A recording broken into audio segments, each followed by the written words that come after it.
Are you at your wit's end with trying to figure out where these mice or rats are coming into the home? You're hearing those scratching sounds in your walls and ceilings? Well, in this video, we're taking you on a journey where our customer's been spending 2 years trying to figure out where they're getting in. They've hired the top rodent companies here in Los Angeles to seal everything off. They've cut trees, they've done everything. They called the Twin Home experts, and we're here to get to the bottom of this infestation.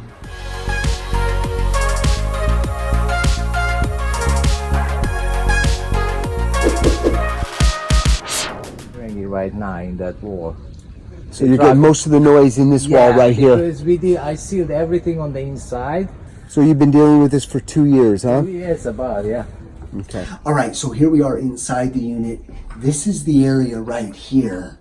There's a closet on the other side where they're hearing a lot of activity, especially at nighttime.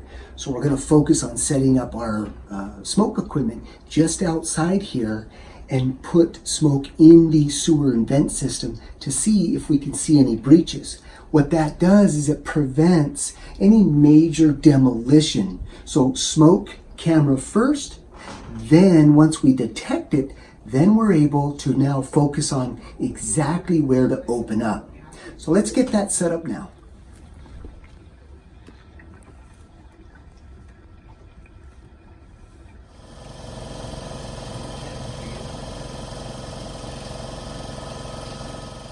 So we got smoke.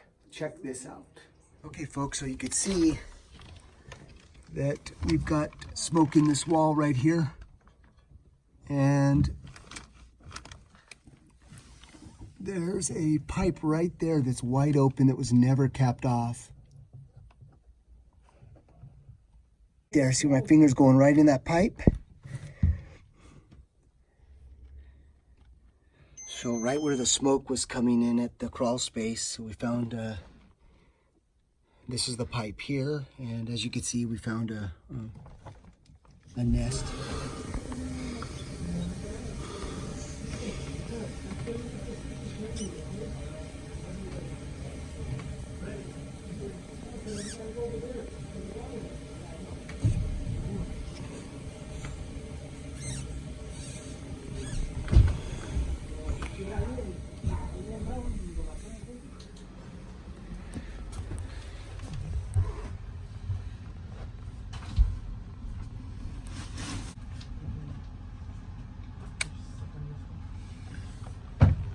Well, there you have it, folks. Those are the 2 areas where we found the breaches. That's why having a skilled professional with the right technology is really the only way to go. So what I would offer to you is, it's a good idea to seal what's obvious, but if that doesn't stop and you're still hearing that migration in your walls, you've got to do smoke, camera, you've got to have that skill set and the technology to get to the bottom of it. Hopefully this helped. As always, thanks for watching.